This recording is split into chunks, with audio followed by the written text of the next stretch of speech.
I'll tell you one thing. That old age makeup they used on Robert Redford was amazing. What's that?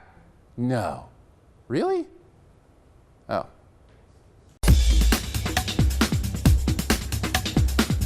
Captain America: The Winter Soldier is the latest entry into the second phase of the Avengers film canon, and the second Marvel film to focus primarily on the man eternally clad in the Stars and Stripes. Chris Evans plays our beloved Cap, with Scarlett Johansson joining him again as the Black Widow, and Samuel L. Jackson as Nick Fury, as they find themselves faced with a strange but familiar enemy.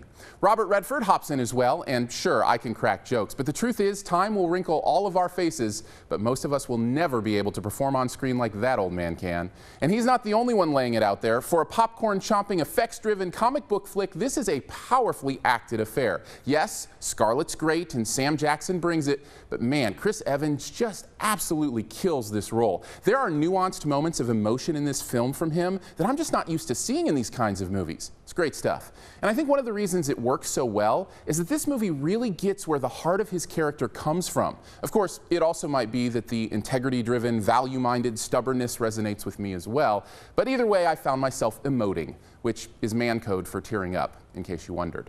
And with these performances grounding the movie, it's icing on the cake that almost everything else works as well. The action is intense and audacious, the effects are beautiful and seamless, and the humor is effective and perfectly placed. And that's all before we even get to my favorite thing, the plot structure and story twists. We've become so conditioned to seeing twists in modern filmmaking that it was refreshing to see a film that actually understood how to use them. These story turns never felt forced, often surprised me, and always served the story. Thank you, Marvel, for remembering that the idea isn't to trick us, it's to inform us, and in ways that tell the story best. And man, they nailed this story. Speaking of which, how cool is it that the more of these movies that are made, the more complex and deep this Marvel universe really gets? It's starting to take on that comic book feel of a vast, interconnecting universe that allows us to be even more fully invested.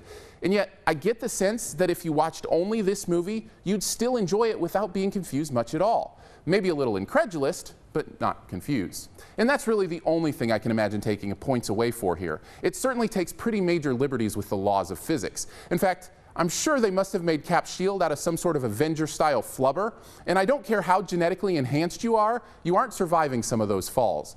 But here's the thing. I bought it all because it was consistent. See, I'm willing to live in the laws of your universe as long as you stick with them, and they do. This isn't Jack Ryan's Shadow Recruit, where one second he's a mild-mannered human agent, and the next minute he's chasing down and tackling moving vehicles. Cap's a superhero. He does superhero things, and I'm okay with that. Actually, the thing that took me out of the movie the most was the now expected and increasingly irksome Stanley Cameo, but it only lasted a second, so I survived.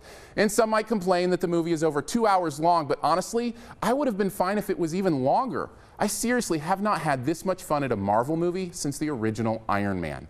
And at the end of the day, Winter Soldier is an incredible film. Fast-paced, funny, engaging, and even emotional. Incredible performances and deft storytelling easily overcome any believability issues and land it with an A.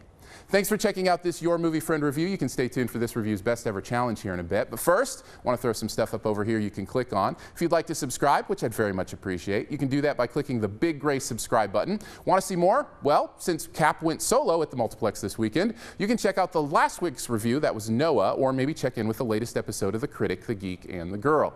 You can also click the logo right up here to go to yourmoviefriend.com, where you can search by title for reviews. And finally, this review's best ever challenge. This is where you name the best movie ever in a particular category, and also try to identify my choice. Here you go. What is the best movie with 5 words in the title ever? This one could be fun, because I'm sure there are plenty of them that I won't think of, but the one I did land on originally had 5 words in the title, even if later it was marketed with 9. Drop your own answer and a guess at mine in the comments, and the first person to guess mine does get a point. Thanks, and please subscribe.